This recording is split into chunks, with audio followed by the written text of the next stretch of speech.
प्यारे दोस्तों, बहुत-बहुत स्वागत है आपका अपने चैनल यूजी सिनेट चाहे दर्पण में। तो बताना चाहूँगी कि आज की थंबनेल पर हमने लिखा है कि लास्ट के 1 वीक या 15 डेज़ हमें इतनी टेंशन क्यों होती है परीक्षा को लेकर के। कल कई कमेंट आए इस बात पर, तो मैंने कहा चलो एक वीडियो बनाती हूँ। अभी सुबह के 6 साढ़े 6 बज रहे हैं, तो मैं चाहती हूँ कि ये वीडियो आपको 7 सवा 7 तक मिल जाए और आपके अंदर इतनी मोटिवेशन की मतलब ज्वाला, आग भड़क उठे कि आपको मतलब पढ़ना है और जीतना है। यही एक आपके माइंड में होना चाहिए। एक छोटी-सी कहानी के माध्यम से अपनी बात रखना चाहूँगी। एक राजा को पक्षी पालने का बहुत शौक होता है, तो वह पक्षियों में से वो बाज पालना पसंद करते हैं। उन्होंने 2 बाज मँगवाए, दोनों को अपने सिपाही को दिया कि आप इसकी देख-रेख करें। जब काफ़ी दिन बीत जाते हैं तो राजा उन बाज को देखने जाते हैं। वो बोलते हैं सिपाही से कि आप इनकी उड़ान हमें दिखाइए। तो जो पक्षी को सिपाही उड़ाने के लिए दोनों बाज को उड़ाने के लिए उड़ान भरने के लिए भेजते हैं, तो वो उड़ने जाते हैं। जो बड़ा पक्षी होता है वो पूरे आसमान में उड़ता रहता है, लेकिन जो छोटा वाला पक्षी होता है वो 2 चक्कर उड़ करके आके पेड़ पर बैठ जाता है। तो राजा पूछते हैं कि ऐसा क्यों? वो वाला तो उड़ रहा है, ये दूसरा वाला क्यों नहीं उड़ता है? ये आकर क्यों बैठ जाता है? तो सिपाही ने बताया कि पता नहीं, ये अक्सर ये ऐसे करता है, उड़ान नहीं भरता और आके बैठ जाता है। राजा को चिंता हुई कि दोनों को साथ में इन्होंने पाला-पोसा, ये क्या बात है कि एक उड़ रहा है, उड़ान भर रहा है, इतनी ऊँची आसमान में उड़ रहा है और दूसरा 2 बार उड़ के 2 राउंड उड़ता है, आके बैठ जाता है, क्या बात है? तो राजा को बड़ी चिंता हुई। उन्होंने मतलब बड़ी-बड़ी विद्वानों को बुलाया, जो पक्षियों की देख-रेख करने में बड़े महारथी होते हैं। सबने किया कोशिश, सबकी कोशिश हार गई, बार-बार वो पक्षी आके बैठ जाता था उसी पर और बड़ा वाला पक्षी उड़ता रहता था। तो एक किसान था, गरीब किसान था। गरीब किसान ने क्या किया कि दोनों पक्षियों को उड़ान भरने के लिए बोला। दोनों ही गए। वो बड़ा वाला पक्षी तो उड़ता ही रहा, वो क्योंकि पहले भी वो उड़ता था, और जो छोटा वाला था, जब वो किसान ने देखा कि वो अब पेड़ की डाल की तरफ आ रहा है, तो उसने पेड़ की डाल को काट दिया। मैं जानती हूँ इस कहानी को आप सबने सुना है, बिल्कुल सुना है आपने, लेकिन इसका जो निष्कर्ष मैं बताना चाहूँगी वो शायद ही आपको पता हो। तो राजा ने पूछा कि उस किसान को बुलवाइए जिसने इन दोनों पक्षी को आज उड़ान भरने के लिए प्रेरित किया है, प्रेरणा दिया है। अब दोनों इक्वल हैं, समानता के साथ उड़ रहे हैं। जब किसान आया तो राजा ने पूछा, आपने ऐसा क्या किया कि दोनों पक्षी उड़ रहे हैं? हमारे देश के कई मतलब विद्वान थे जो हार गए इसको उड़ान भरवाने में। उसने कहा, कोई कुछ नहीं साहब, हमने उस डाल को ही काट दिया। जिस डाल पर पक्षी आके बैठ जाता था, हमने उस डाल को ही काट दिया। जब हमने देखा कि वो आ रहा है और उसके अंदर ऑटोमेटिक ताकत आ गई और वो उस पक्षी के साथ ही उड़ने लगा। ठीक है? तो मैंने भी यही काम किया। आप अक्सर मुझसे पूछते हैं कि मैम कैसे पढ़ें, क्या पढ़ें? मैंने बहुत सारी चीज़ें आपको प्रोवाइड की, बहुत सारी चीज़ें हमने दिया है आपको 1 वर्ष में। जब से मेरा एग्ज़ाम क्वालीफाई हुआ, मैंने आपको बहुत सारी चीज़ें बताई, है ना? मैंने अक्सर आपसे ये कहा कि जो आपकी सक्सेस में बाधा डालते हैं, चाहे वो आपका कितना भी प्रिय क्यों ना हो, आप उससे बोलना, मैं सब कुछ आपके साथ मतलब टाइम स्पेंड करने के लिए तैयार हूँ, लेकिन एग्ज़ाम के बाद। मैं कॉल पर बात करने के लिए तैयार हूँ, लेकिन एग्ज़ाम के बाद। मैं मैसेज रिप्लाई करने के लिए तैयार हूँ, लेकिन एग्ज़ाम के बाद। मेरी सक्सेस सबसे पहले है, इसके बाद मैं सबके बात का जवाब देने के लिए तैयार हूँ। मैंने अक्सर अक्सर आपसे कहा कि उन चीज़ों को अवॉइड करो, उनको हटाओ, साइड करो, जो आपके सक्सेस में, आपकी सफलता में बाधा उत्पन्न करते हैं। चाहे वो कितना भी प्रिय क्यों ना हो, है ना? कहीं भी आपका यदि समय वो व्यर्थ जा रहा है, आप इतने सब समझदार हैं, सब जानते हैं कि कौन अपना, कौन पराया, किसके पास मुझे कितना टाइम देना है। यहाँ तक कि आपको बता दूँ कि कहते हैं, "नाति बरखा नाति प्रीत", है ना? नाति सजिया नाति रीत, है ना? तो अति कहीं पर मतलब अति सर्वत्र वर्ज्यन्ते, ऐसा कुछ भी संस्कृत में भी लिखा हुआ है। तो आपको केवल स्टडी के लिए अति करना है। आपको मतलब यहाँ पर आप जितना टाइम दोगे, ये आपको निखार कर ही आपके सामने प्रस्तुत करेगी और इसका रिजल्ट, इसका परिणाम, प्रतिफल नया होगा, है ना? और जो आप डरने की बात आप कहते हैं ना, डरने की केवल एक ही वजह है, कोई ज़्यादा वजह नहीं होती है। क्या होता है फ्रेंड्स कि कई मित्र हैं हमारे, एडमिट कार्ड आने के बाद तैयारी करते हैं। एडमिट कार्ड जैसे 15 दिन पहले अनाउंस हुआ, जी तोड़ तैयारी करेंगे और फिर कहेंगे बहुत मेहनत किया था, एग्ज़ाम क्वालीफाई नहीं हुआ। मैं आपको बता दूँ, मेरी स्ट्रैटेजी है, मैं कभी भी एक चीज़ तो मेरी आपने को उतारनी है कि मैं हमेशा लिख-लिख कर पढ़ती हूँ।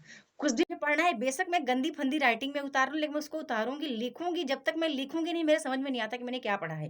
वो मुझे भूल जाता है। उसको मैं लिख कर पढ़ती हूँ, तो ये चीज़ आपको लाइफ़ में हमेशा करना है। कुछ भी करो, आप लिख कर पढ़ो। लिख लो थोड़ा-सा, उसका शॉर्ट नोट्स ही बनाओ। पूरा एक्सप्लेन नहीं लिखना है, शॉर्ट बना के पढ़ो। ये काम करना है। दूसरी बात आपको ये करना है फ्रेंड्स कि आपने जितना भी रिवीजन किया है उसको एक बार रिवाइज करते रहो, है ना। इंपॉर्टेंट टॉपिक को आप नोट डाउन करो कि इसका टाइटल आपको याद है कि नहीं, ये बहुत इंपॉर्टेंट है। यदि आपके जितनी रचनाएँ हैं, उसका टाइटल तो आपको याद रहना चाहिए, है ना? कि ये रचना, फला रचना, ढका रचना, ये सब रचनाएँ याद रखी रहेंगी, तो आप कहीं न कहीं उसका प्रकाशन वर्ष आपको मेल करने के लिए मिलेगा। और दूसरी बात है, आप यदि कवियों का जन्म क्रम आप याद रखते हैं, जैसे आदिकाल के कवियों का आपको पता है कि ये आदिकाल के हैं, ये रीतिकाल के, ये भक्तिकाल के, आधुनिक काल के, है ना? पहले छायावाद के कवि आते हैं, फिर प्रयोगवाद के आते हैं। ये सब सीक्रेट है, छोटी-छोटी बातें बता रही हूँ।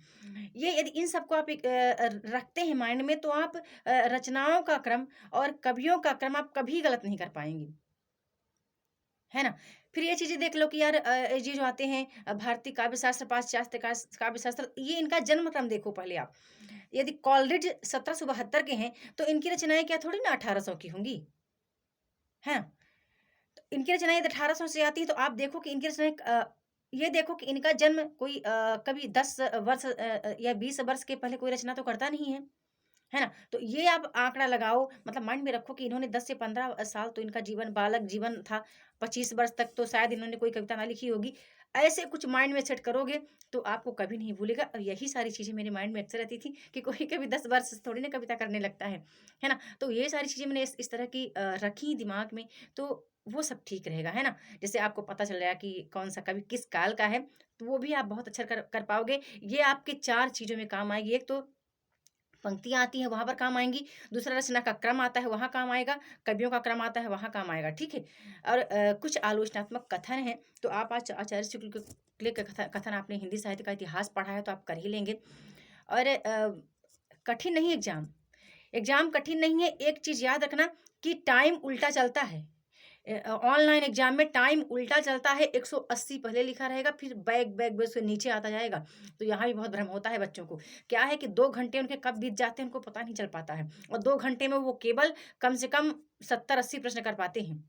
ऐसा मैं अपना नहीं, दूसरों का अनुभव कर रही हूँ, अपना भी कर रही हूँ। पहले बार मैंने भी ऐसी गलती की थी, क्योंकि उल्टा टाइम चल रहा था, घड़ी बाँधने का अलाउ नहीं था, तो मैं भी सोच रही थी भगवान अभी ये क्या किया जाए ऐसा करके। तो ये भी आपको थोड़ा देखना है कि घड़ी उल्टा चलेगी, उस पर भी नज़र रखनी है कि अभी कितना मिनट हुआ है, एक प्रश्न को आप कितने मिनट में कर पा रहे हो, दोनों का को का मतलब समीकरण बैठा कर के ही आपको काम करना है ना?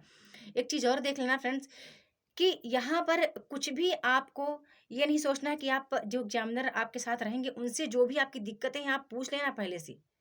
जो भी दिक्कतें हैं तुरंत उनको बुलाओ और पूछ लेना, कि जो नहीं कि आप बैठे रहो, डरे हुए बैठे रहो, सहमे हुए बैठे रहो। और एग्ज़ाम का भी आपको शेड्यूल नहीं पता है, तो एनटीए की वेबसाइट पर भी जा कर के आप इसको कर सकते हैं। आप देख सकते हैं कैसे एग्ज़ाम का पैटर्न आता है, कैसे प्रश्न को आप क्लिक करना है, सेव करके नेक्स्ट ज़रूर करना है। सेव करके नेक्स्ट ज़रूर करना है, सभी को करना है जो पहली बार एग्ज़ाम दे रहे हैं, और जो दूसरी, तीसरी बार दे रहे हैं, उनको तो सबको पता ही है ना? तो बस आखिरी बार यही कहूँगी, डरना नहीं है। आपने इतनी मेहनत की है, केवल इस दिमाग को फ़ोकस में लगाओ, सब कुछ आपने पढ़ा है, सब कुछ आपका तैयार है, बस वहाँ पर आप इस पर जोर देना है, और बाकी कॉम्बिनेशन सब आप बैठा लेंगे, कर लेंगे, इतनी उम्मीद है मुझे आप सबसे। साल भर आपने पढ़ी है, साल भर कम नहीं होता फ्रेंड्स, साल भर बहुत होते हैं।